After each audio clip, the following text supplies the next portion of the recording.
Minister, could you tell me more about your own experience as a politician?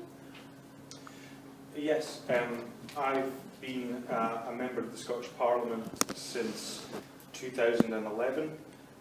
Prior to that, I was a member of Aberdeen City Council from 2007, so I'm almost at 10 years of elected service in one capacity or another.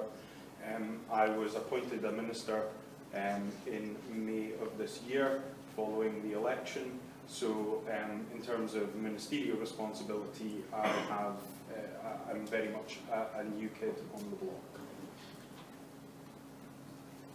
Thank you.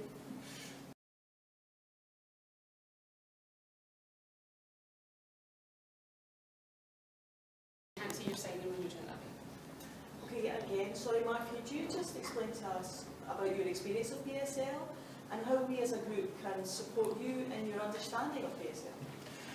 So, as I'd mentioned, my experience of BSL is quite limited. I did during the independence referendum. I attended a hustings at North East Sensory Services, which was specifically for the deaf community, where I was asked a number of questions after I had spoken through an interpreter.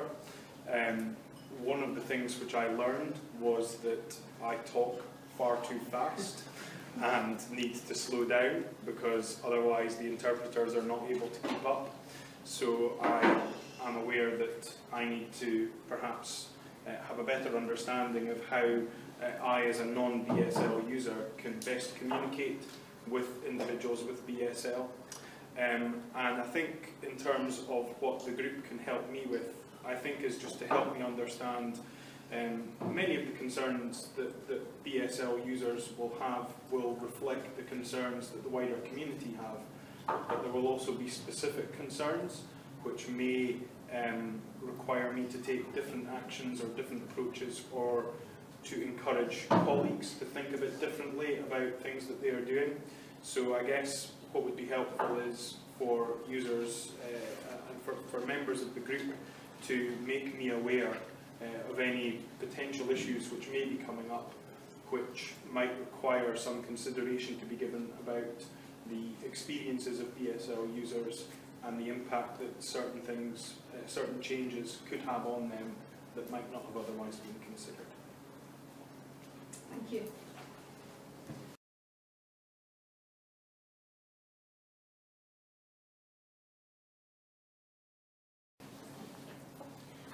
Minister, can I ask you, what do you think of the BSL Scotland Act? I think that the BSL Scotland Act was a very important piece of legislation.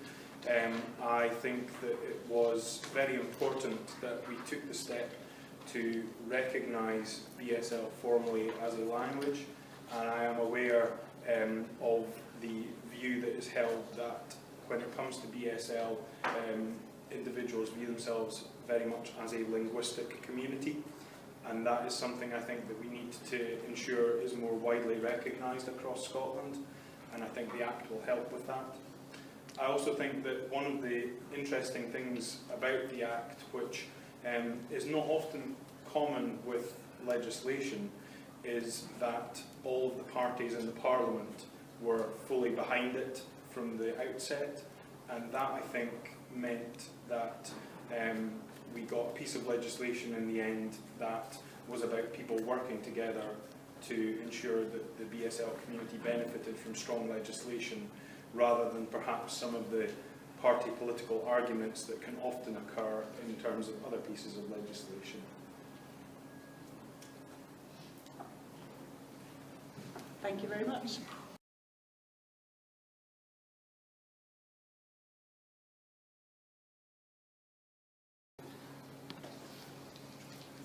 Good morning. I would like to ask you what impact you would like to have or want to have as new lead minister for BSL. I guess first and foremost, it's I guess the overall view I would take is I want the BSL community to feel that their views are listened to by government and represented within government.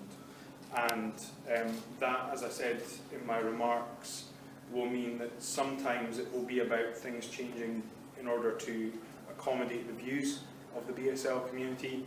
Sometimes that won't be possible, but I want always for the BSL community to feel that if they have come to me with a concern or with an issue, that they will come away feeling that I've done my best to try and represent their views within government.